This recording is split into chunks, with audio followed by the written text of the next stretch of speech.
Saham emiten rokok rontok di zona merah pada perdagangan sesi pertama Senin 29 September 2025 setelah Menteri Keuangan Purbaya Yudisadewa memastikan cukai hasil tembakau tidak naik pada tahun 2026.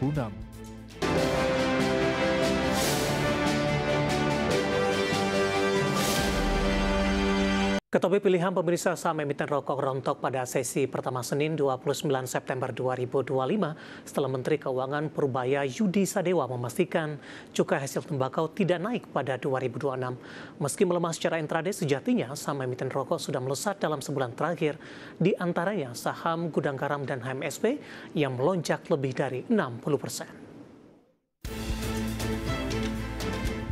Saham emiten rokok rontok di zona merah pada perdagangan sesi pertama Senin 29 September 2025 setelah Menteri Keuangan Purbaya Yudisadewa memastikan cukai hasil tembakau tidak naik pada tahun 2026. Sepanjang sesi pertama, saham PT Wismilak Inti Makmur Tbk turun 8,47% ke level Rp1.405. Disusul saham PT Gudang Garam Tbk yang terkoreksi 4,44% ke level Rp13.975. Dan saham PT HM Sampurna Tbk turun 4% ke level Rp840. Sedangkan saham PT Indonesia Tobacco Tbk stagnan di level Rp545 per saham. Meski melemah secara intraday di sesi pertama, sejatinya saham emiten rokok sudah melesat dalam sebulan terakhir. Saham GGRM naik tajam 64,22% sebulan dari level Rp8.525 per saham pada tanggal 29 Agustus 2025. Pada saat yang sama, saham HMSP melonjak 60% dari level Rp525 dan saham WIIM tancap gas dengan membuka kenaikan 77,64% dari posisi Rp805. Adapun sebelumnya, Menteri Keuangan Purbaya Yudisadewa mengumumkan bahwa tarif cukai hasil tembakau atau cukai rokok tahun 2026 tidak akan naik atau turun usai bertemu dengan Asosiasi Pengusaha Rokok.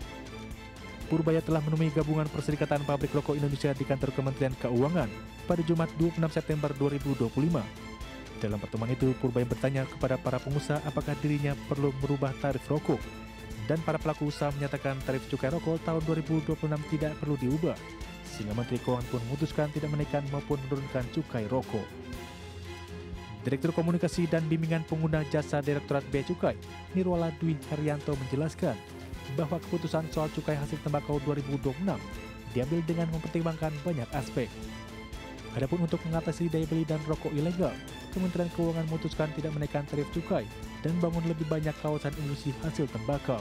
Dengan demikian diharapkan pengusaha rokok tidak terdampak pelemahan daya beli dan rokok ilegal bisa berkurang karena industri diarahkan ke KHIAT.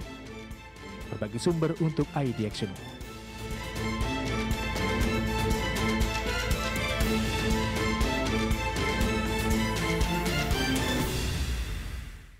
Kita beralih ke informasi emiten dan kali ini masih dari emiten rokok pemirsa di mana PT Wismilak Inti Makmur Tbk atau WIM berencana mengalihkan saham treasury hasil buyback di 1 Agustus hingga 31 Oktober 2022 di mana nilai maksimal pengalihan ini mencapai 24 juta saham.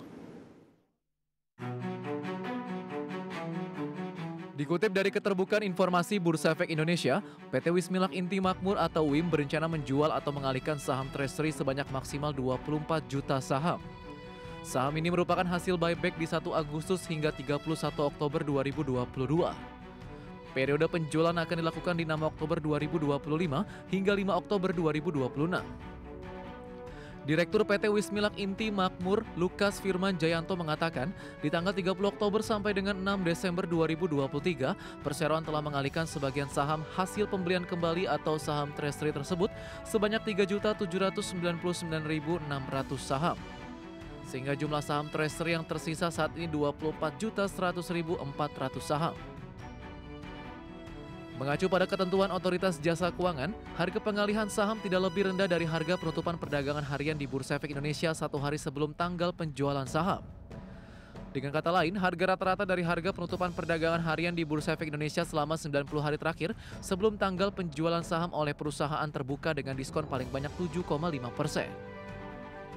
Sebelumnya, perseroan telah melakukan pembelian kembali saham perseroan di Bursa Efek sesuai dengan Peraturan Otoritas Jasa Keuangan Nomor 2/POJK 04 Tahun 2013 periode 1 Agustus 2022 sampai dengan 31 Oktober 2022 sejumlah 27.900.000 saham.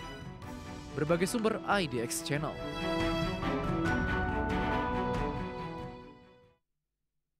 Secara teknikal di sepanjang perdagangan hari ini saham emiten rokok kompak mengalami pelemahan termasuk WIM. Langsung saja kita ke grafis yang pertama pemirsa, di mana saham WIM hari ini ditutup melemah di 7%. Dapat Anda saksikan grafis di layar televisi Anda. Dibuka di sesi pertama pada pagi tadi, dibuka flat di 1535, kemudian langsung mengalami tekanan yang cukup dalam hingga ke 1390 dan tampaknya ini merupakan intraday terendah di sepanjang perdagangan hari ini. Pada pukul 12, pelemahan lebih ke arah terbatas di 1405 dan pembukaan sesi kedua di 1415.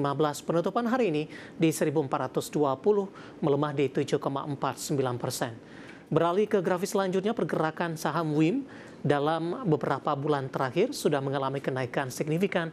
Sentimen cukai rokok tampaknya menjadi pemantik bagi penguatan saham WIM. Ya, di perdagangan awal Maret, saham WIM masih diperdagangkan di level 500-an. April, Mei, Juni ini mengalami penguatan signifikan ke 800-an pemirsa. Juli dan Agustus sempat tertekan ke 795, namun di bulan September kenaikan signifikan terjadi hingga ke 1535, terutama di perdagangan hari ini. Di 1535 merupakan intraday tertinggi paling tidak dalam 1 tahun terakhir. Dari sisi valuasi dengan beberapa indikator yang ada. Kita beralih ke grafis selanjutnya. Kita akan coba lihat dari posisi price to earning ratio-nya ada di kisaran di 6,14 kali, PSR-nya di 0,73 kali, PBV-nya di 1,04 kali dan PCFR-nya 4,39 kali. Kombinasi secara fundamental teknikal dan juga dari sisi valuasi dan semoga bisa menjadi salah satu referensi untuk Anda. Dan mengawali perjumpaan saya akan coba sampaikan update penutupan perdagangan di sesi kedua hari ini pemirsa, di mana indeks harga saham gabungan menguat terbatas di 0,30% di level 8.123,245. Secara intraday indeks harga saham gabungan di sepanjang perdagangan hari ini dominan bergerak di zona hijau. Dibuka di sesi pertama pada pagi tadi di 8.139,579. Kemudian indeks harga saham gabungan mengalami penguatan hingga menyentuh ke intraday tertinggi hari ini di 8.157,330. Kemudian di posisi penutupan penguatan lebih ke arah terbatas hingga intraday terendah hari ini di 8.100,017 dan masih bertahan di zona hijau pemirsa. Saham-saham yang hari ini menjadi penopang indeks harga saham gabungan datang dari saham-saham barang baku. Ada MBMA menguat atau melesat di 12% di 655, BRMS naik signifikan di 18% di 850. Kemudian juga ada emas hari ini menguat di 8,33% di 3640 dan Antam juga menguat di 2,80% di Rp3.300 per saham. Penguatan saham-saham ini seiring penguatan harga komoditas. Emas hari ini kembali mencatatkan rekor tertinggi baru di sepanjang masa. Penguatan juga ditopang oleh beberapa saham dari grup Prayogo Pangestu pemirsa. Ada Brand menguat di 7,20% di 9.675, BRPT hari ini juga menguat hingga ke 3980 dan tampaknya BRPT hari ini kembali menembus ke level intraday tertingginya di sepanjang sejarah. Kemudian saham-saham yang menjadi pemberat datang dari perbankan big cap, ada BBRI melemah di 1,49% di Rp3.980 per sahamnya.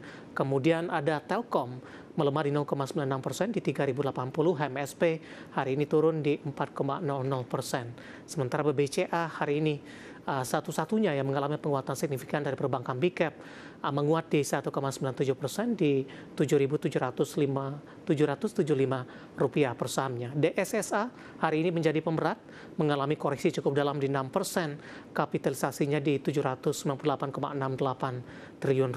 Dari teknologi ada DCEI hari ini juga menjadi pemberat, indeks harga saham gabungan koreksi dalam di 5% di Rp274.400 per saham. Updatean pergerakan indeks harga saham gabungan di penutupan perdagangan di sesi kedua hari ini dan semoga bisa menjadi salah satu referensi untuk Anda.